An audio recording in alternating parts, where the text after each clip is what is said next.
BJP അംഗങ്ങളെ ചേർക്കുന്ന membership ക്യാമ്പയിനിൻ്റെ ഭാഗമായിട്ട് കഴിഞ്ഞ 17-ാം തീയതി ഡൽഹിയിൽ ഇതേപോലെ ദേശീയ തലത്തിലുള്ള ശില്പശാല നടന്നിരുന്നു. അതിൻ്റെ തുടർച്ച എന്നുള്ള നിലയിൽ കഴിഞ്ഞ 19-ാം തീയതി എറണാകുളത്ത് സംസ്ഥാന ശില്പശാലയിൽ നടന്നു. അതിൻ്റെ ഭാഗമെന്നോണമാണ് ഇന്ന് കോഴിക്കോട് ജില്ലാതല ശില്പശാല നാം സംഘടിപ്പിച്ചിട്ടുള്ളത്. ഭാരതീയ ജനതാ പാർട്ടി രൂപം കൊണ്ടത് നമുക്കെല്ലാവർക്കും അറിയാം 1980. രൂപീകൃതമായിട്ട് 44 വർഷം പൂർത്തിയാക്കി. ഈ 44 വർഷത്തിനുള്ളിൽ നേരത്തെ സൂചിപ്പിച്ചതുപോലെ ഭാരതീയ ജനതാ പാർട്ടിക്ക് ലോകത്തിലെ ഏറ്റവും വലിയ രാഷ്ട്രീയ പാർട്ടിയായി മാറാൻ സാധിച്ചിട്ടുണ്ട്. 11 കോടി അംഗങ്ങളെ ചേർത്തുകൊണ്ടാണ് ഈ റെക്കോർഡ് നമ്മൾ ഭേദിച്ചത്. നിനക്കെല്ലാം അറിയാവുന്നതുപോലെ ചൈനീസ് കമ്മ്യൂണിസ്റ്റ് പാർട്ടിയുടെ മെമ്പർഷിപ്പ് അംഗങ്ങളുടെ എണ്ണം 9 കോടിയാണ്. ചൈനീസ് കമ്മ്യൂണിസ്റ്റ് പാർട്ടിയുടെ കവച്ചു വെച്ചുകൊണ്ടാണ് അവരുടെ അംഗത്വം 9 കോടിയാണെങ്കിൽ 11 കോടി അംഗങ്ങൾ ചേർത്തുകൊണ്ട് ഭാരതീയ ജനതാ പാർട്ടി ലോകത്തിലെ ഏറ്റവും വലിയ രാഷ്ട്രീയ പാർട്ടിയായി മാറി. ഭാരതത്തിലെയും ലോകത്തെയും ഏറ്റവും വലിയ രാഷ്ട്രീയ പാർട്ടിയായി BJP മാറി എന്ന് മാത്രമല്ല, ലോകത്തിലെ ഏറ്റവും വലിയ ജനാധിപത്യ പാർട്ടിയായിട്ടും BJPക്ക് മാറാൻ സാധിച്ചു എന്നുള്ളതാണ് മറ്റൊരു പ്രത്യേകത. 1980 ഏപ്രിൽ 6-ാം തീയതി മുംബൈയിലെ ബാന്ദ്ര മൈതാനിയിൽ വെച്ച് ഭാരതീയ ജനതാ പാർട്ടി രൂപം കൊള്ളുന്ന സമയത്ത് നമ്മുടെ ആദരണീയനായ നേതാവ് ശ്രീമാൻ അടൽ ബിഹാരി വാജ്പേയി BJPയുടെ ആദ്യത്തെ അധ്യക്ഷനായി അവരോധിക്കപ്പെട്ടു. അതിനുശേഷം 44 വർഷക്കാലത്തിനിടയിൽ നാം അംഗങ്ങളെ ചേർക്കുകയും അതിനെ തുടർന്ന് ബൂത്ത് തലം മുതൽ അഖിലേന്ത്യാ തലം വരെ അധ്യക്ഷന്മാരെ തെരഞ്ഞെടുത്ത് നമ്മൾ ലോകത്തിലെ ഏറ്റവും വലിയ ജനാധിപത്യ പാർട്ടിയായി മാറി. ശ്രീമാൻ അടൽ ബിഹാരി വാജ്പേയിയാണ് ആദ്യത്തെ അധ്യക്ഷനെങ്കിൽ ഇന്ന് ശ്രീ ജഗത് പ്രകാശ് നഡ്ഡ ഭാരതീയ ജനതാ പാർട്ടിയുടെ 11ാമത്തെ അധ്യക്ഷനായിട്ടാണ് അത് മാറിയിരിക്കുന്നത്. 11 അധ്യക്ഷന്മാർ മാറി മാറി വന്നിട്ടുണ്ട്. ഇതൊരു രാഷ്ട്രീയ പാർട്ടിയെ സംഭവിക്കുക എന്നുള്ളത് താഴേതലം മുതൽ മെമ്പർഷിപ്പ് ചേർത്ത് അംഗങ്ങളെ ചേർത്ത് ബൂത്ത് തലം മുതൽ അഖിലേന്ത്യാ തലം വരെ അധ്യക്ഷന്മാരെ ജനാധിപത്യ രീതിയിൽ തെരഞ്ഞെടുക്കുക എന്നുള്ളത് അത് ചെറിയൊരു കാര്യമില്ല. ഇന്ത്യയിലെ മറ്റൊരു രാഷ്ട്രീയ പാർട്ടിക്കും അങ്ങനെ സാധിച്ചിട്ടുമില്ല. അപ്പൊ നമ്മളെ കുറിച്ച് ഭരണഘടന ലംഘിക്കുന്നവരാണ്, ജനാധിപത്യത്തെ കുഴിച്ചു മൂടുന്നവരാണെന്നൊക്കെ ആക്ഷേപിക്കുന്ന ഇന്ത്യൻ നാഷണൽ കോൺഗ്രസിന് സ്വാതന്ത്ര്യ ലബ്ധിക്ക് ശേഷത്തെ 75 വർഷക്കാലത്തിനിടയിൽ 45 വർഷവും ഒരേ കുടുംബത്തിലെ അംഗങ്ങളാണ് അധ്യക്ഷ പദവി അലങ്കരിച്ചത്. AICC അധ്യക്ഷ പദവി അലങ്കരിച്ച 45 വർഷം ശ്രീമതി സോണിയാഗാന്ധി. ബാക്കി 30 വർഷം മാത്രമാണ് മറ്റ് നേതാക്കന്മാർ ആ പദവി അലങ്കരിച്ചിട്ടുള്ളത്. 47 ശേഷമുള്ള കോൺഗ്രസിന്റെ അധ്യക്ഷന്മാരെ പോയി നോക്കിയാൽ മതി. അത് മാത്രമല്ല, അതിൽ 1885 കോൺഗ്രസ് രൂപീകൃതമായ സമയത്ത് അലിഖിതമായ ഒരു നിയമം ഉണ്ടായിരുന്നു കോൺഗ്രസിനകത്ത്. AICC അധ്യക്ഷ പദവി 1 വർഷം അതിന്റെ കാലാവധി. 1 വർഷം കഴിഞ്ഞാൽ അതിന്റെ അധ്യക്ഷന്മാർ മാറും. 1 വർഷത്തിൽ അദ്ദേഹം അധ്യക്ഷ പദവി അലങ്കരിക്കാറുണ്ടായിരുന്നില്ല. ഇടക്കാലത്ത് ചെറിയ വ്യത്യാസങ്ങൾ ഉണ്ടെങ്കിലും കോൺഗ്രസിന്റെ ചരിത്രം പരിശോധിച്ചാൽ 1 വർഷം. പക്ഷെ അതിന് മാറ്റം വന്നത് നെഹ്റു കുടുംബത്തിന്റെ കൈകളിലേക്ക് കോൺഗ്രസ് എത്തിയപ്പോൾ സ്വാതന്ത്ര്യ സമ്പാദനത്തിന് ശേഷം നെഹ്റു കുടുംബത്തിന്റെ കൈകളിലേക്ക് കോൺഗ്രസിന്റെ അധികാരം എത്തിയപ്പോഴാണ് ഈ തരത്തിൽ ഒരു മാറ്റം ആ പാർട്ടിക്ക് വന്നത്. അതായത് ഒരു കുടുംബാധിപത്യ പാർട്ടിയായിട്ട് കോൺഗ്രസ് മാറി. ഒരു കുടുംബാധിപത്യ പാർട്ടിക്ക് ജനാധിപത്യത്തെ അംഗീകരിക്കാൻ സാധ്യമല്ല. ഒരു കുടുംബാധിപത്യ പാർട്ടിക്കകത്ത് ജനാധിപത്യ സംവിധാനത്തെ കൊണ്ടുവരാൻ കഴിയില്ല. കാരണം ഒരു വ്യക്തിയുടെയോ ഒരു കുടുംബത്തിന്റെയോ താല്പര്യമാണ് അവിടെ സംരക്ഷിക്കപ്പെടേണ്ടത്. അപ്പൊ ഒരു കുടുംബത്തിന്റെ താല്പര്യം, വ്യക്തികളുടെ താല്പര്യം സംരക്ഷിക്കപ്പെടണമെങ്കിൽ ജനാധിപത്യം നടപ്പാക്കാൻ കഴിയില്ല. ഇപ്പൊ കുടുംബാധിപത്യ പാർട്ടിക്ക് ജനാധിപത്യം ഉണ്ടാവില്ല. കുടുംബാധിപത്യ പാർട്ടിയുടെ ഭാഗമാണ് അഴിമതി എന്ന് പറയുന്നത്. ഇതെല്ലാം ഈ ലക്ഷണങ്ങളൊക്കെ സമഞ്ജസമായി സമ്മേളിച്ച പാർട്ടിയാണ് ഇന്ത്യൻ നാഷണൽ കോൺഗ്രസ്. അതുകൊണ്ടാണ് കോൺഗ്രസിന് 75-ൽ അടിയന്തരാവസ്ഥ പ്രഖ്യാപിക്കാൻ സാധിച്ചത്. അതുകൊണ്ടാണ് ഇന്ത്യയിലെ ജനാധിപത്യ മൗലിക അവകാശങ്ങളൊക്കെ കുഴിച്ചു മൂടി, പത്രസ്വാതന്ത്ര്യം ഇല്ലാതാക്കി, ജുഡീഷ്യറിയെ പോലും നോക്കുകുത്തികളാക്കി മാറ്റി, പാർലമെന്റിനെ പോലും ചെറിയ കളിപ്പാറുകളാക്കി മാറ്റിക്കൊണ്ട് ഇന്ത്യൻ രാഷ്ട്രീയ ചരിത്രത്തിലെ കറുത്ത അധ്യായമെന്ന് വിശേഷിപ്പിക്കുന്ന അടിയന്തരാവസ്ഥ ഇമ്പോസ് ചെയ്യാൻ കോൺഗ്രസിന് സാധിച്ചത് അതൊരു കുടുംബാധിപത്യ പാർട്ടി എന്നുള്ളത് കൊണ്ടാണ്. ഇന്നും അതിൽ നിന്ന് കോൺഗ്രസിന് മോചിതമാകാൻ സാധിച്ചിട്ടില്ല. അതുകൊണ്ട് ഭരണഘടന വെച്ച് ഇപ്രാവശ്യത്തെ പാർലമെന്റിൽ കണ്ടിരിക്കും ഭരണഘടന ഉയർത്തിക്കൊണ്ടാണ് IND ബ്ലോക്ക് ഭരണഘടന ഉയർത്തിപ്പിടിച്ചുകൊണ്ട് അവർ പ്രതിഷേധം പ്രകടിപ്പിച്ചിട്ടുണ്ട്. പക്ഷെ ഈ ഉയർത്തിപ്പിടിച്ച ഭരണഘടന ഒരിക്കലെങ്കിലും നെഞ്ചേറ്റാൻ സാധിക്കാത്ത പാർട്ടിയാണ് രാഹുൽ ഗാന്ധിയുടെ പാർട്ടി, രാഹുൽ ഗാന്ധി നേതൃത്വം കൊടുത്ത കുടുംബത്തിന്റെ പാർട്ടി. അതേസമയത്ത് നമ്മൾ CPM-നെ കുറിച്ച് നോക്കുന്ന സമയത്ത് CPM-ന്റെ DNA പോലും ജനാധിപത്യമില്ല. അവർ പ്രത്യയശാസ്ത്രത്തിൽ പോലും ജനാധിപത്യമില്ല. ജനാധിപത്യത്തെ ഒരു തത്വം എന്നുള്ള നിലക്ക് പോലും കമ്മ്യൂണിസ്റ്റ് പാർട്ടികൾ അംഗീകരിക്കുന്നുമില്ല. അതുകൊണ്ട് ഈ ഒരു സാഹചര്യത്തിൽ നമ്മുടെ ഇന്ത്യൻ രാഷ്ട്രീയത്തെ വിലയിരുത്തുന്ന സമയത്ത് ഭാരതീയ ജനതാ പാർട്ടിക്ക് മാത്രമാണ് ലോകത്തിലെ ഏറ്റവും വലിയ രാഷ്ട്രീയ പാർട്ടിയായി മാറാൻ സാധിച്ചു എന്ന് മാത്രമല്ല ഏറ്റവും വലിയ ജനാധിപത്യ പാർട്ടിയായി മാറാൻ സാധിച്ചത്. ഈ പശ്ചാത്തലത്തിലാണ് നമ്മുടെ ഇപ്പോഴത്തെ മെമ്പർഷിപ്പ് ക്യാമ്പയിനെ നമ്മൾ കാണേണ്ടത്. നമ്മൾ നേരത്തെ സൂചിപ്പിച്ച 2014 നമ്മുടെ മെമ്പർഷിപ്പ് ക്യാമ്പയിൻ, അത് മിസ്ഡ് കോൾ ക്യാമ്പയിൻ നമ്മൾ ആരംഭിക്കുകയുണ്ടായി. അതിലൂടെയാണ് നമ്മൾ 11 കോടി അംഗങ്ങളെ ചേർത്തത്. അതിനുശേഷം നമ്മൾ 2 തവണ മെമ്പർഷിപ്പ് പുതുക്കുകയുണ്ടായി. മെമ്പർഷിപ്പിന്റെ കാലാവധി കഴിഞ്ഞെങ്കിലും 18ാം ലോക്സഭാ തെരഞ്ഞെടുപ്പ് വന്ന സമയത്ത് ആ മെമ്പർഷിപ്പ് കാലാവധി നമ്മൾ നീട്ടിക്കൊടുത്തു. ഇപ്പൊ ഏതായാലും മെമ്പർഷിപ്പിന്റെ കാലാവധി പൂർത്തിയായിരിക്കില്ല, അവസാനിച്ചിരിക്കുന്നു. അതുകൊണ്ട് ഇപ്പൊ നിലവിലുള്ള എല്ലാ മെമ്പർമാരുടെയും കാലാവധി കഴിഞ്ഞിരിക്കുകയാണ്. എനിക്കും നിങ്ങൾക്കും ഇപ്പൊ മെമ്പർഷിപ്പ് ഇല്ല. അതുകൊണ്ട് നിലവിൽ ആരൊക്കെയാണോ മെമ്പർമാര്, അവർ മെമ്പർമാരല്ലാതായി മാറിയ സാഹചര്യത്തിൽ അവരൊക്കെ മെമ്പർഷിപ്പ് പുതുക്കണം, അംഗത്വം പുതുക്കണം. അപ്പൊ പ്രാഥമിക മെമ്പർഷിപ്പിന്റെ അംഗത്വം നമ്മുടെ അഖിലേന്ത്യാ അധ്യക്ഷൻ മുതൽ ഇത് താഴെയുള്ള സാധാരണ പ്രവർത്തകൻ വരെ, അനുഭാവികൾ വരെ, അഭ്യുദയകാംക്ഷികൾ വരെ പുതുക്കണം. മാത്രമല്ല പുതിയ അംഗങ്ങളെ ചേർക്കുകയും വേണം. ഇതാണ് മെമ്പർഷിപ്പ് ക്യാമ്പയിൻ എന്ന് പറയുന്നത്. നിലവിലുള്ള അംഗത്വം പുതുക്കുകയും പുതിയ അംഗങ്ങളെ ചേർക്കുകയും ചെയ്യുന്ന പ്രവർത്തനമാണ് ഈ മെമ്പർഷിപ്പ് ക്യാമ്പയിനിലൂടെ നാം ഉദ്ദേശിക്കുന്നത്. ഇതിന് ഈ അംഗത്വം പുതുക്കുവാനും പുതിയ അംഗങ്ങളെ ചേർക്കുവാനും 3 മാർഗങ്ങളാണ് നാം സ്വീകരിച്ചിട്ടുള്ളത്. അതിലൊന്ന് മിസ്ഡ് കോൾ, നമുക്ക് എല്ലാവർക്കും അറിയാം. അതിന് പ്രത്യേകമായിട്ടൊരു നമ്പർ നമ്മൾ സ്വീകരിച്ചിട്ടുണ്ട്. ഇതിനെ തുടർന്ന് ഇതിന്റെ വിശദാംശങ്ങൾ ഇവിടെ അവതരിപ്പിക്കുന്ന സമയത്ത് അക്കാര്യം പറയും. മിസ്ഡ് കോൾ 1, മറ്റൊന്ന് നമോ ആപ്പ്, മറ്റൊന്ന് QR കോഡ്. ഈ 3 മാർഗത്തിലൂടെയാണ് നമ്മൾ മെമ്പർഷിപ്പ് പുതുക്കേണ്ടത്, പുതിയ അംഗങ്ങളെ ചേർക്കുന്നത്. ഒന്ന് മിസ്ഡ് കോൾ, 2 QR കോഡ്, 3 നമോ ആപ്പ്. ഈ 3 മാർഗങ്ങളിലൂടെയാണ് നമുക്ക് അംഗങ്ങളെ ചേർക്കേണ്ടതായിട്ടുള്ളത്.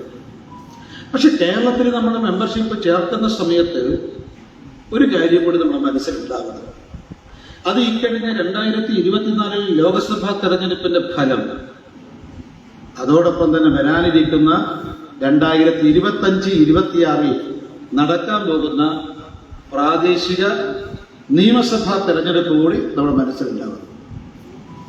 മറ്റൊരു സംസ്ഥാനത്തിലെ ആളുകൾക്ക് ഇല്ലാത്ത ഒരു കാഴ്ചപ്പാടിനൊക്കെ നമുക്ക് ഉണ്ടാവണം. അതായത് ഈ 2024 നടന്ന 18ാം ലോക്സഭാ തെരഞ്ഞെടുപ്പിന്റെ ഫലവും അതോടൊപ്പം തന്നെ വരാനിരിക്കുന്ന 2025 നടക്കാൻ പോകുന്ന പ്രാദേശിക തെരഞ്ഞെടുപ്പും 26 നടക്കാൻ പോകുന്ന നിയമസഭാ തെരഞ്ഞെടുപ്പും മുന്നിൽ കണ്ടുകൊണ്ട് വേണം നാം ഈ അംഗത്വം പുതുക്കുന്ന, അംഗങ്ങളെ ചേർക്കുന്ന ഈ പ്രവർത്തനത്തിന് നേതൃത്വം കൊടുക്കേണ്ടത്. 2024 ലോക്സഭാ തെരഞ്ഞെടുപ്പിൽ കേരളത്തിലുണ്ടായത് പുതിയൊരു രാഷ്ട്രീയ ധ്രുവീകരണം. നാളിതുവരെ കേരളത്തിൽ ഇല്ലാതിരുന്ന ഒരു പുതിയ രാഷ്ട്രീയത്തിന്റെ ആരംഭം ഈ 18ാം ലോക്സഭാ തെരഞ്ഞെടുപ്പിൽ ഉണ്ടായി. ഇതുവരെ കേരളത്തിന്റെ രാഷ്ട്രീയം എന്ന് പറയുന്നത് UDF-ഉം LDF-ഉം CPM-ഉം കോൺഗ്രസും അങ്ങനെ രണ്ട് പാർട്ടികൾ, രണ്ട് മുന്നണികളും മുഖാമുഖം ഏറ്റുമുട്ടുന്ന ഒരു വേദിയായിരുന്നു. ഭാരതീയ ജനതാ പാർട്ടി ഉണ്ടായിരുന്നില്ലെന്ന് ചോദിച്ചാൽ 80 മുതലുണ്ട്. പക്ഷെ കേരളത്തിലെ ജനങ്ങൾ ഒരു മുഖ്യധാര രാഷ്ട്രീയ പാർട്ടിയായിട്ട് BJP-യെ ഉയർത്തിക്കൊണ്ടുവരാൻ തയ്യാറായിരുന്നില്ല. അതുകൊണ്ട് UDF നിങ്ങൾ നോക്കിയാൽ മതി, ഏത് തെരഞ്ഞെടുപ്പിലും UDF-ന് വോട്ട് കുറയുമ്പോൾ അതെവിടെയാ റിഫ്ലക്ട് ചെയ്യാൻ? LDF-ന്റെ വോട്ട് കൂടും. LDF-ന്റെ വോട്ട് കുറയുന്ന സമയത്ത് UDF-ന്റെ വോട്ട് കൂടും. ഇത് കേരളത്തിലെ ഒരു രാഷ്ട്രീയ പ്രക്രിയ, സാധാരണ പ്രക്രിയയാണ്. പക്ഷെ ഇത്തവണ LDF-നും വോട്ട് കുറഞ്ഞു, UDF-നും വോട്ട് കുറഞ്ഞു. ഈ രണ്ട് ഭാഗത്തു നിന്നും വോട്ട് വന്നിരുന്നത് ഭാരതീയ ജനതാ പാർട്ടിക്കും ദേശീയ ജനാധിപത്യ സഖ്യത്തിനും. അതായത് രണ്ട് പാർട്ടികൾ, രണ്ട് മുന്നണികൾ മുഖാമുഖം ഏറ്റുമുട്ടുന്ന ബൈപോളാർ പൊളിറ്റിക്സ് എന്ന നിലയിൽ നിന്ന് 3 പാർട്ടികൾ, 3 മുന്നണികൾ ഏറ്റുമുട്ടുന്ന ഒരു രാഷ്ട്രീയ വേദിയായിട്ട് ട്രൈപോളാർ പൊളിറ്റിക്സിലേക്ക് കേരളം മാറി എന്നുള്ളതാണ് 18ാം ലോക്സഭാ തെരഞ്ഞെടുപ്പിൽ കേരളത്തിലുണ്ടായിട്ടുള്ള രാഷ്ട്രീയ ധ്രുവീകരണം, പൊളിറ്റിക്കൽ പോളറൈസേഷൻ. അപ്പൊ ബൈപോളാർ പൊളിറ്റിക്സിൽ നിന്ന് ട്രൈപോളാർ പൊളിറ്റിക്സിലേക്ക് 3 മുന്നണികൾ, 3 പാർട്ടികൾ ഏറ്റുമുട്ടുന്ന വേദിയെ കേരളം മാറി. അതായത് ഇത് കേരളമാണെന്ന് പിണറായി വിജയനും BD സതീശനും ഈ തെരഞ്ഞെടുപ്പിലും അഹങ്കരിച്ചു. തെരഞ്ഞെടുപ്പ് വന്നപ്പോ ഇത് കേരളമാണ് എന്ന് മാത്രമല്ല, ഇത് ഭാരതത്തിന്റെ അവിഭാജ്യ ഘടകമാണ് കേരളമെന്ന് ഇത്തവണത്തെ 18ാം ലോക്സഭാ തെരഞ്ഞെടുപ്പ് തെളിയിച്ചു. BJP ആദ്യമായിട്ട് താമര വിരിയിച്ചു. ഇപ്പൊ നിങ്ങൾ നോക്ക്, പിണറായി വിജയനോട് നമുക്ക് പറയാനുള്ളത് എന്താ? അഭിമാനത്തോടുകൂടി പറയാം, പിണറായിക്കും LDF-നും ഒരു സീറ്റ്, BJP-ക്കും ഒരു സീറ്റ്. നമ്മൾ ജയിച്ചത് അന്തസ്സോടുകൂടി 75,000 വോട്ടിന്റെ ലീഡിന് നമ്മൾ ജയിച്ചു. LDF ജയിച്ചത് കേവലം 20,000 വോട്ടിന്റെ വ്യത്യാസത്തിനാണ് LDF ജയിച്ചിട്ടുള്ളത്. ഇപ്പൊ കേരളത്തിൽ നിന്ന് മാത്രമല്ല, പുതിയ രാഷ്ട്രീയ ധ്രുവീകരണം എന്തായി? ഏതെങ്കിലും ഒരു പാർട്ടി ഇത് BJP-യെ കുറിച്ച് പറയാറ് മുന്നോക്കക്കാരുടെ പാർട്ടിയാണ്. പക്ഷെ ഇപ്രാവശ്യം ഹിന്ദു സമൂഹത്തിൽ മുന്നോക്കവും പിന്നോക്കവും എല്ലാവരും BJP വോട്ട് ചെയ്തു. ഹിന്ദു സമൂഹത്തിൽ ഏതാണ്ട് 55-60% വോട്ട് നേടാൻ ഭാരതീയ ജനതാ പാർട്ടിക്ക് സാധിച്ചിട്ടുണ്ട്. മുന്നോക്കക്കാരും പിന്നോക്കക്കാരും SC-യും ST-യും OBC-യും വിശ്വകർമ്മജരും എല്ലാം തന്നെ BJP-ക്ക് വോട്ട് ചെയ്ത് ബഹുഭൂരിപക്ഷം ഹിന്ദു സമൂഹത്തിന്റെ വോട്ട് പിന്തുണ നേടാൻ BJP-ക്ക് സാധിച്ചു. മാത്രമല്ല, ഭൂരിപക്ഷം മാത്രമല്ല വോട്ട് ചെയ്തത്, ഇത്തവണ ന്യൂനപക്ഷവും വോട്ട് ചെയ്തു. യഥാർത്ഥ നമ്മുടെ കണക്കനുസരിച്ച് തൃശ്ശൂരിലെ 25% ക്രൈസ്തവ വോട്ടുകൾ ആദ്യമായി നമുക്ക് ഇത്തവണ ലഭിക്കുകയുണ്ടായി. അപ്പൊ ന്യൂനപക്ഷങ്ങളുടെ വോട്ടും ഇത്തവണ ലഭിച്ചിട്ടുണ്ട്. അപ്പൊ എല്ലാവരുടെയും വോട്ട് കിട്ടുന്ന രാഷ്ട്രീയ പാർട്ടിയെ മാറി. ഇത് പുതിയ രാഷ്ട്രീയ ധ്രുവീകരണമാണ്. ഏതായാലും ഒരു കാര്യം ഉറപ്പായി, BJP-യെ വിജയിപ്പിക്കാൻ മലയാളിക്ക് മടിയില്ല എന്ന് 18ാം ലോക്സഭാ തെരഞ്ഞെടുപ്പ് കേരളത്തിൽ തെളിയിക്കുകയുണ്ടായി. ഈ വിജയിച്ചത് നമ്മൾ മാത്രമാണ്. 6,40,000 വോട്ട് നമുക്ക് കൂടുതൽ കിട്ടി 2019 അപേക്ഷിച്ച്. അതേപോലെ തന്നെ 4% വോട്ട് നമുക്ക് കൂടുതൽ കിട്ടി. അതായത് ഈ 18ാം ലോക്സഭാ തെരഞ്ഞെടുപ്പിൽ വോട്ടിന്റെ എണ്ണം വർദ്ധിപ്പിച്ച പാർട്ടി, വോട്ടിംഗ് ശതമാനം വർദ്ധിപ്പിച്ച party Bharatiya Janata party NDA. എന്നാൽ LDF-നും UDF-നും വോട്ടിന്റെ എണ്ണത്തിൽ കുറവുണ്ടായി, വോട്ടിംഗ് ശതമാനത്തിനും കുറവുണ്ടായി. അപ്പൊ ഈ പുതിയ രാഷ്ട്രീയ ധ്രുവീകരണം BJP പ്രവർത്തകന്മാര് ഏജന്റുമാരായി ഇരിക്കാത്ത സ്ഥലത്ത് പോലും 100 വോട്ട് 150 വോട്ട് കിട്ടിയിട്ടുണ്ട്. അപ്പൊ ആളുകൾ BJP-യെ സ്വീകരിക്കാൻ തയ്യാറാകുന്നു. ഇതൊരു പുതിയ മാറ്റാണ് കേരളത്തിൽ. ഇത് ഈ മെമ്പർഷിപ്പ് ക്യാമ്പയിൻ ഇറങ്ങുന്ന സമയത്ത് ഈ പുതിയ മാറ്റത്തെ നമ്മൾ നോക്കിക്കാണേണ്ടതായിട്ടുണ്ട്. അതോടൊപ്പം തന്നെ 2025 പ്രാദേശിക തെരഞ്ഞെടുപ്പാണ്. അതിനുശേഷം 26 നിയമസഭാ തെരഞ്ഞെടുപ്പാണ്. നിങ്ങൾക്കറിയാം, ഇത്തവണ നിങ്ങൾ വോട്ടിംഗ് പരിശോധിച്ചാൽ 30,000 വോട്ടിലധികം കിട്ടിയിട്ടുള്ള 40-ലധികം നിയമസഭാ മണ്ഡലങ്ങളാണ് കേരളത്തിലുള്ളത്. നമ്മൾ ഈ മെമ്പർഷിപ്പ് ക്യാമ്പയിനിൽ നേരത്തെ സൂചിപ്പിച്ചതുപോലെ 2230 ബൂത്തുകളിലും അംഗങ്ങളെ ചേർക്കുകയും നമ്മുടെ ദേശീയ നേതൃത്വം പറഞ്ഞതുപോലെ ഭൂരിപക്ഷം ബൂത്തിലും 200 അംഗങ്ങളെ ചേർക്കാൻ സാധിച്ചാൽ പ്രിയമുള്ളവരെ 2025 നമ്മുടെ വിജയത്തിന്റെ തെരഞ്ഞെടുപ്പായി മാറും. മാത്രമല്ല 2026 ഒരു ഡബിൾ എഞ്ചിൻ സർക്കാർ കേരളത്തിൽ അധികാരത്തിൽ വന്നാൽ നിങ്ങൾ അത്ഭുതപ്പെടേണ്ട. കേരളം ആ പുതിയൊരു രാഷ്ട്രീയത്തിലേക്കാണ് മുന്നോട്ട് പോകുന്നത്. അതുകൊണ്ട് നമ്മുടെ ഈ തെരഞ്ഞെടുപ്പിന്, ഈ 25-ലെ തെരഞ്ഞെടുപ്പ്, കോഴിക്കോട് ജില്ലയിൽ നമുക്ക് പഞ്ചായത്ത് ഭരിക്കാൻ കഴിയണം. മുനിസിപ്പാലിറ്റികളിൽ നമ്മുടെ അംഗത്തെ കൂട്ടം വർദ്ധിപ്പിക്കാൻ സാധിക്കണം. മാക്സിമം പഞ്ചായത്ത് വാർഡുകൾ നമുക്ക് ജയിക്കാൻ സാധിക്കണം. ആ തരത്തിൽ വോട്ടുകൾ നമുക്ക് കൂടുതൽ നേടിയെടുക്കണമെങ്കിൽ ഈ തെരഞ്ഞെടുപ്പ് ക്യാമ്പയിനിൽ എല്ലാ ബൂത്തിലും നമ്മുടെ അംഗങ്ങളെ പരമാവധി ചേർക്കാൻ സാധിച്ച് ഈ ക്യാമ്പയിൻ ഒരു 2025-ലെ പ്രാദേശിക തെരഞ്ഞെടുപ്പിന്റെ ഒരു പ്രവർത്തനത്തിന്റെ ആരംഭമാക്കി മാറ്റിയാൽ തീർച്ചയായും ഒന്ന് മെമ്പർഷിപ്പ് കൂടെ ചേർക്കാൻ സാധിക്കും. അതിന്റെ ഫലം പ്രാദേശിക തെരഞ്ഞെടുപ്പിൽ നമുക്ക് ലഭിക്കും.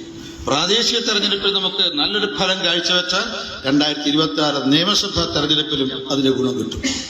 അപ്പൊ അതുകൊണ്ട് നമ്മുടെ ഈ ക്യാമ്പയിൻ ആ അർത്ഥത്തിൽ ഈ കഴിഞ്ഞ തെരഞ്ഞെടുപ്പിന്റെ റിസൾട്ട്, വരുന്ന രണ്ട് തെരഞ്ഞെടുപ്പ്, പ്രാദേശിക നിയമസഭാ തെരഞ്ഞെടുപ്പ് മുന്നിൽ കണ്ട് നമുക്ക് ഈ മെമ്പർഷിപ്പ് ക്യാമ്പയിൻ വിജയിപ്പിക്കാൻ നമുക്ക് സാധിക്കണം. നമ്മുടെ ഈ സമയബന്ധിതമായിട്ടാണ് നമ്മുടെ മെമ്പർഷിപ്പ് ക്യാമ്പയിൻ നടത്താൻ തീരുമാനിച്ചത്. നമ്മുടെ മെമ്പർഷിപ്പ് ക്യാമ്പയിൻ ആരംഭിക്കുന്നത് സെപ്റ്റംബർ 1-നാണ്. 1-ാം ഘട്ടം അവസാനിക്കുന്നത് സെപ്റ്റംബർ 25-ന്. അപ്പൊ സെപ്റ്റംബർ 1 to സെപ്റ്റംബർ 25, ആദ്യ 25 ദിവസമാണ് നമ്മുടെ ഈ മെമ്പർഷിപ്പ് ക്യാമ്പയിൻ. ഈ സെപ്റ്റംബർ 1 മുതൽ 25 വരെയുള്ള ക്യാമ്പയിനിൽ ഞാൻ ചോദിച്ചല്ലോ, ഇനി ഓരോ മെമ്പർഷിപ്പിന്റെ പ്രവർത്തനം നടക്കുന്ന സമയത്ത് ഞാൻ പറഞ്ഞല്ലോ ഈ 2 തെരഞ്ഞെടുപ്പിന്റെ മുന്നിൽ കാണണം എന്നുള്ളത്. അതിന്റെ ഭാഗമായി സെപ്റ്റംബർ 1 മുതൽ 25 വരെ നടക്കുന്ന അംഗങ്ങളെ ചേർക്കുന്ന ഈ പ്രവർത്തനത്തിൽ മുഴുവൻ വീടുകളും സമ്പർക്കം ചെയ്തുകൊണ്ടായിരിക്കണം ഈ അംഗങ്ങളെ ചേർക്കുന്നത്. അതിന് രാഷ്ട്രീയമോ മതമോ ജാതിയോ ഒരു വ്യത്യാസമില്ലാതെ നമുക്ക് എല്ലാ വീടുകളും സമ്പർക്കം ചെയ്യാൻ സാധിക്കണം. അവർ മെമ്പർഷിപ്പ് എടുത്തോ ഇല്ലയോ എന്നത് രണ്ടാമത്തെ കാര്യമാണ്. 2025-ലെ പ്രാദേശിക തെരഞ്ഞെടുപ്പ് വരുന്നു എന്ന് മുന്നിൽ കണ്ടുകൊണ്ട് നമുക്ക് എല്ലാ വീടുകളിലും സമ്പർക്കം ചെയ്ത് BJPയുടെ സന്ദേശം എല്ലാ വീടുകളിലും എത്തിച്ചുകൊണ്ട്, ഓരോ വീട്ടിലംഗങ്ങളിലും എത്തിച്ചുകൊണ്ട് ഒരു വലിയ ക്യാമ്പയിനായിട്ട് മാറ്റാൻ നമുക്ക് സാധിക്കണം. സെപ്റ്റംബർ 1 മുതൽ 25 വരെ നമ്മൾ 2-ാം ഘട്ടം നിശ്ചയിച്ചിട്ടുണ്ട്. സെപ്റ്റംബർ 1 മുതൽ 25 വരെ 1-ാം ഘട്ടം. ഏതാ 1-ാം ഘട്ടം? എപ്പോഴാ എല്ലാവരും പറയോ? സെപ്റ്റംബർ 1 മുതൽ 25. എത്ര ദിവസം? 25 ദിവസം. 2-ാം ഘട്ടം ആരംഭിക്കുന്നത് ഒക്ടോബർ 1 മുതൽ 15 വരെയാണ്. ഒക്ടോബർ 1 മുതൽ 15 വരെയുടെ 2-ാം ഘട്ടത്തിന്റെ പ്രത്യേകത, 1-ാം ഘട്ടം നാം ഗൃഹസമ്പർക്കത്തിലൂടെയാണ് 1-ാം ഘട്ടത്തിൽ അംഗങ്ങളെ ചേർക്കുന്നതെങ്കിൽ 2-ാം ഘട്ടമായ ഒക്ടോബർ 1 മുതൽ 15 വരെ നമ്മൾ ന്യൂനപക്ഷങ്ങളെ ചേർക്കാൻ പ്രത്യേകമായ സംവിധാനം, യുവാക്കന്മാരെ ചേർക്കാനുള്ള പ്രത്യേകമായ സംവിധാനം, തൊഴിലാളികളെ ചേർക്കാനുള്ള പ്രത്യേക സംവിധാനം, കോളേജുകളുടെ മുമ്പിൽ എങ്ങനെയാണ് വിദ്യാർത്ഥികളെ ആകർഷിച്ചുകൊണ്ട് മെമ്പർഷിപ്പ് ചേർക്കാൻ സാധിക്കുക, യുവമോർച്ച ചെയ്യണം. ചില വ്യവസായശാലകളുടെ മുമ്പിൽ തൊഴിലാളികളെ ചേർക്കാൻ എന്താ ചെയ്യേണ്ടത് ആലോചിക്കണം. അങ്ങനെ യുവാക്കൾ, വിദ്യാർത്ഥികൾ, സ്ത്രീകൾ, അതായത് സമൂഹത്തിന്റെ സമസ്ത മേഖലയിലെയും ആളുകളെ നമുക്ക് ചേർക്കാൻ സാധിക്കണം. ഈ പ്രാവശ്യം നാം ഉദ്ദേശിച്ചത് 10 കോടി ആളുകളെ രാജ്യത്ത് മൊത്തമായി ചേർക്കണം. അതിന് ഏറ്റവും താഴെ തലത്തിൽ ഒരു ബൂത്തിൽ എത്ര പേരെ ചേർക്കണം? 200 പേരെ ചേർക്കണം. അത് കൂടുതൽ സാധിക്കുമെങ്കിൽ പ്ലസ് സാധിക്കണം. അപ്പൊ ഓരോ ബൂത്തിലും 200 പേരെങ്കിലും മിനിമം ചേരണമെങ്കിൽ മെമ്പർഷിപ്പ്, ഈ അംഗങ്ങളെ ചേർക്കുന്ന ഈ ക്യാമ്പയിനിൽ നമ്മുടെ മനസ്സിലുണ്ടാകേണ്ടത് BJP ഒരു സർവസ്പർശിയായ പാർട്ടിയാണ്. BJP സർവാശ്ലേഷിയായ പാർട്ടിയാണ്. എന്താ ഇതിന്റെ അർത്ഥം? എന്താ? ഒന്ന്, നമുക്ക് എല്ലാ മേഖലയും നമുക്ക് സ്പർശിക്കാൻ സാധിക്കണം, എല്ലാ വിഭാഗത്തെയും ചേർക്കാൻ സാധിക്കണം. നമുക്ക് കടലോരത്തും അംഗങ്ങൾ ഉണ്ടാകണം, നമുക്ക് മലയോരത്തും അംഗങ്ങൾ ഉണ്ടാകണം. ഗ്രാമത്തിലും അംഗങ്ങൾ ഉണ്ടാകണം, നഗരത്തിലും അംഗങ്ങൾ ഉണ്ടാകണം. ഈ ഭൂമിശാസ്ത്രപരം എല്ലാ മേഖലയിലും നമുക്ക് BJPക്ക് അംഗങ്ങളെ ചേർക്കാൻ സാധിക്കണം. ഇതേപോലെ തന്നെ ഭൂരിപക്ഷ സമൂഹത്തിന് നമുക്ക് അംഗങ്ങളെ ചേർക്കാൻ സാധിക്കണം. അതിൽ മുന്നോക്കക്കാരുണ്ടാവണം, പിന്നോക്കക്കാരുണ്ടാവണം, SC ഉണ്ടാകണം, ST ഉണ്ടാകണം, എല്ലാ വിഭാഗങ്ങളും ഉണ്ടാകണം. ഇതേപോലെ തന്നെയാണ് ഭൂരിപക്ഷക്കാർ മാത്രമല്ല ന്യൂനപക്ഷങ്ങളെയും നമുക്ക് ചേർക്കാൻ സാധിക്കണം. ക്രൈസ്തവ സമൂഹത്തിനിടയിൽ നമുക്ക് ഇറങ്ങിച്ചെല്ലാൻ സാധിക്കണം. മുസ്ലിം സമൂഹത്തിൽ എഡ്യൂക്കേറ്റഡ് ആയിട്ടുള്ള ആളുകളെ നമ്മൾ സമ്പർക്കം ചെയ്താൽ ഒരു ചെറിയ ശതമാനമാണെങ്കിലും ആ ശതമാനത്തെ നമുക്ക് അംഗങ്ങളായി ചേർക്കാൻ സാധിക്കണം. അതുകൊണ്ട് ഭൂരിപക്ഷവും മുന്നോക്കക്കാർ വേണം, പിന്നോക്കക്കാർ വേണം, ഭൂരിപക്ഷം വേണം, ന്യൂനപക്ഷം വേണം. കടലോരത്തിൽ മെമ്പർഷിപ്പ് ഉണ്ടാകണം, മലയോരത്തിൽ മെമ്പർഷിപ്പ് ഉണ്ടാകണം, ഗ്രാമത്തിലും ഉണ്ടാകണം, നഗരത്തിലും ഉണ്ടാകണം. അങ്ങനെ സർവ്വ ആശ്ലേഷയും സർവസ്പർശിയുമായ രീതിയിൽ കോഴിക്കോട് ജില്ലയിൽ ഭാരതീയ ജനതാ പാർട്ടിക്ക് മാറാൻ സാധിക്കണം. ആ തരത്തിലായിരിക്കണം നമ്മുടെ മെമ്പർഷിപ്പ് ചേർക്കേണ്ടത്. അങ്ങനെ ചേർക്കുന്ന സമയത്ത് തെരഞ്ഞെടുപ്പിനെ മുന്നിൽ കണ്ടുകൊണ്ട് ഈ ഒരു കാഴ്ചപ്പാടിലൂടെ നമ്മളെല്ലാ വീടുകളിലും കയറിയിട്ട് ഈ അംഗങ്ങളെ ചേർക്കുന്ന ഒരു പ്രവർത്തനം നമുക്ക് വളരെ ആസൂത്രിതമായിട്ട് നടത്താൻ സാധിച്ചാൽ നമുക്ക് വലിയ മാറ്റങ്ങൾ ഉണ്ടാക്കാൻ സാധിക്കും. 2,64,911 വോട്ടാണ് ഇക്കഴിഞ്ഞ ലോക്സഭാ തെരഞ്ഞെടുപ്പിൽ കോഴിക്കോട് ജില്ലയിൽ നമുക്ക് നേടാൻ സാധിച്ചത്. 2,64,911 ഇത്രയും വോട്ട് കിട്ടിയിട്ടുണ്ട്. നമ്മുടെ മനസ്സിലുണ്ടാവേണ്ടത് എന്താ? വോട്ടർമാരെ നമ്മൾ അംഗങ്ങളാക്കി മാറ്റണം, പ്ലസ് അതിന് കൂടെ പിന്നെയും കൂട്ടാൻ. മാത്രമല്ല അംഗങ്ങളെ കാര്യകർത്താക്കന്മാരാക്കി മാറ്റാൻ സാധിക്കണം. ഇതാണ് നമ്മുടെ സംഘടനാ കാഴ്ചപ്പാട്. 1, വോട്ടർമാരെ അംഗങ്ങളാക്കി മാറ്റുക. 2, അംഗങ്ങളെ കാര്യകർത്താക്കന്മാരാക്കി മാറ്റുക. ഇതാണ് നമ്മുടെ സംഘടനാ കാഴ്ചപ്പാട്. ഇതെല്ലാം നമ്മുടെ മനസ്സിൽ നമുക്ക് ഈ മെമ്പർഷിപ്പ് ക്യാമ്പയിന്റെ പ്രവർത്തനവുമായി മുന്നോട്ട് പോകുന്ന സമയത്ത് ഇതൊക്കെ നമ്മുടെ മനസ്സിലുണ്ടാവണം. അംഗങ്ങളെ മാത്രമല്ല നമുക്ക് ചേർക്കാൻ സാധിക്കുന്നത്. ഇപ്പൊ തെരഞ്ഞെടുപ്പ് കഴിഞ്ഞതിന് ശേഷം പലരും പറയാ, ഇങ്ങനെയാണെങ്കിൽ ഞങ്ങൾ BJPക്ക് വോട്ട് ചെയ്യുന്നു. അങ്ങനെ കുറെ ആൾക്കാർ ചിന്തിക്കുന്നുണ്ട്. തെരഞ്ഞെടുപ്പ് കഴിഞ്ഞതിന് ശേഷം ഇപ്പൊ തിരുവനന്തപുരത്തൊക്കെ പറഞ്ഞിട്ടുണ്ട് കുറച്ച് ഈ നമുക്ക് ചേർക്കാൻ ഞങ്ങൾ വോട്ട് ചെയ്യുന്നു BJPക്ക് എന്നുള്ള രീതിയിൽ. ആ തരത്തില് നമ്മുടെ ആളുകളുടെ മനസ്സിൽ വോട്ട് ചെയ്യാത്തവരും ഇപ്പൊ BJPയുമായി ചേർന്ന് പ്രവർത്തിക്കാൻ തയ്യാറാണ്. അവിടെ ഇതൊക്കെ മുന്നിൽ കണ്ടുകൊണ്ടായിരിക്കണം നമ്മുടെ ഈ നമ്മുടെ പ്രാഥമിക അംഗങ്ങളെ ചേർക്കുന്ന ഈ പ്രവർത്തനത്തിന് മേൽനോട്ടം വഹിക്കുന്നത്. അപ്പൊ ഒന്നാമത്തെ 25 ദിവസം ഒക്ടോബർ 1 മുതൽ 15 വരെ, സെപ്റ്റംബർ 1 മുതൽ 25 വരെ ഒന്നാം ഘട്ടം 25 ദിവസം. രണ്ടാം ഘട്ടത്തിൽ എത്ര ദിവസമാണ് കിട്ടുന്നത്? 15 ദിവസം. ആകെ എത്ര ദിവസം? 40 ദിവസം. ഇതിന് നമ്മൾ നേരത്തെ നമുക്ക് മെമ്പർഷിപ്പ് ക്യാമ്പയിൻ നടത്തിയത് 3 മാസമാണ്. പക്ഷെ ഇപ്പൊ 40 നമുക്ക് അനുഭവ സമ്പത്ത് നമ്മുടെ കൈവശം ഉള്ളത് കൊണ്ട് നമുക്ക് 40 ദിവസത്തിനുള്ളിൽ ഈ പ്രക്രിയ തീർക്കാൻ സാധിക്കണം. പിന്നീട് നമ്മൾ മറ്റൊരു മെമ്പർഷിപ്പ് ഞാൻ ദീർഘിപ്പിക്കുന്നില്ല, കാരണം ഇതിന്റെ വിശദാംശങ്ങൾ ഇവിടെ പറയും. ഒക്ടോബർ 1 മുതൽ 15 വരെ നമ്മുടെ രണ്ടാം ഘട്ടം കഴിഞ്ഞാൽ ഒക്ടോബർ 16 മുതൽ ഒക്ടോബർ 30 വരെ സജീവ അംഗങ്ങളെ ചേർക്കുന്ന പ്രവർത്തനത്തിനാണ് നമ്മൾ നേതൃത്വം കൊടുക്കേണ്ടത്. സജീവ അംഗങ്ങൾ, ആക്റ്റീവ് മെമ്പർഷിപ്പിന് നമ്മുടെ സാധാരണ അംഗത്വത്തിന്, പ്രാഥമിക അംഗത്വത്തിന് ഫീസില്ല. എന്നാൽ സജീവ അംഗമാകണമെങ്കിൽ 100 രൂപ ഫീസ് നൽകണം. മാത്രമല്ല ഈ സജീവ അംഗങ്ങളാകുന്ന ഒരാൾ ബൂത്തിൽ 50 മെമ്പർമാരെയെങ്കിലും ചേർക്കണം. ആ തരത്തിലാണ്. അപ്പോ ഇത് രണ്ടും ചേർന്നാൽ മാത്രമേ ഒരാൾക്ക് സജീവ അംഗമാകാൻ സാധിക്കൂ. നമ്മുടെ കാഴ്ചപ്പാടനുസരിച്ച് 2000 ഇവിടെ ഒരു ബൂത്തിൽ മിനിമം നമുക്ക് 1-ൽ കൂടുതൽ സജീവ അംഗങ്ങളെ ഉണ്ടാക്കാൻ സാധിക്കണം. അതിനർത്ഥം 200 മെമ്പർഷിപ്പ് ഒരു ബൂത്തിൽ ചേർത്താൽ എത്ര സജീവ അംഗങ്ങൾ ഉണ്ടാക്കാൻ സാധിക്കും? 4 പേര് നമുക്ക് ഉണ്ടാക്കാൻ സാധിക്കും. അപ്പൊ സജീവ അംഗങ്ങളുടെ എണ്ണം വർദ്ധിപ്പിക്കുക എന്നുള്ളത് അതും നമ്മുടെ ലക്ഷ്യത്തിന്റെ ഭാഗമാണ്. ഇത് ഒക്ടോബർ 16 മുതൽ 30 വരെയാണ് ഇതിന്റെ കാലാവധി. നവംബർ 1 മുതൽ നമ്മുടെ ഈ അംഗത്വ രജിസ്റ്റർ ഉണ്ടാക്കുക എന്നുള്ള പ്രവർത്തനത്തിലേക്ക് നാം വെച്ചു. ഇപ്പൊ നവംബർ പകുതിയാകുമ്പോഴേക്കും നമ്മുടെ ഈ മെമ്പർഷിപ്പിന്റെ എല്ലാ പ്രവർത്തനങ്ങളും, അതായത് പ്രാഥമിക അംഗങ്ങളെ ചേർക്കുന്നതും സജീവ അംഗങ്ങളെ ചേർക്കുന്നതുമായ പ്രവർത്തനം നമുക്ക് പൂർത്തീകരിക്കാൻ നമുക്ക് സാധിക്കും. അതുകൊണ്ട് പ്രിയമുള്ളവരെ, ഇത് നമ്മൾ ഓരോരാളും നമ്മളെ ഇതിന് തുടർന്ന് നടക്കുന്ന ഈ പരിപാടി വിജയിപ്പിക്കാൻ വേണ്ടിയിട്ട് നമ്മുടെ സംഘടനാ തലത്തിൽ ഇതുപോലെ ശില്പശാലകൾ താഴോട്ട് വരെ സംഘടിപ്പിക്കാൻ നമ്മൾ തീരുമാനിച്ചിട്ടുണ്ട്. മണ്ഡലം തലത്തിലും അതുപോലെ തന്നെ സംസ്ഥാന തലത്തിൽ നമ്മുടെ സുധീർ, ജനറൽ സെക്രട്ടറിയായ സുധീർ കൺവീനറായിക്കൊണ്ട് 4-5 അംഗ കമ്മിറ്റി നിലവിൽ വന്നിട്ടുണ്ട്. അതിൽ പ്രകാശ് ബാബുവാണ് അതിലൊരാൾ. ഇതേപോലെ ജില്ലാ തലത്തിൽ മോഹൻ മാഷ് ജനറൽ സെക്രട്ടറി എന്ന നിലയിൽ കൺവീനറായിക്കൊണ്ട് 5 അംഗ സമിതി ജില്ലാ തലത്തിലുണ്ട്. ഇതേപോലെ മണ്ഡലം തലത്തിലും പഞ്ചായത്ത് ഏരിയ തലത്തിലും നമുക്ക്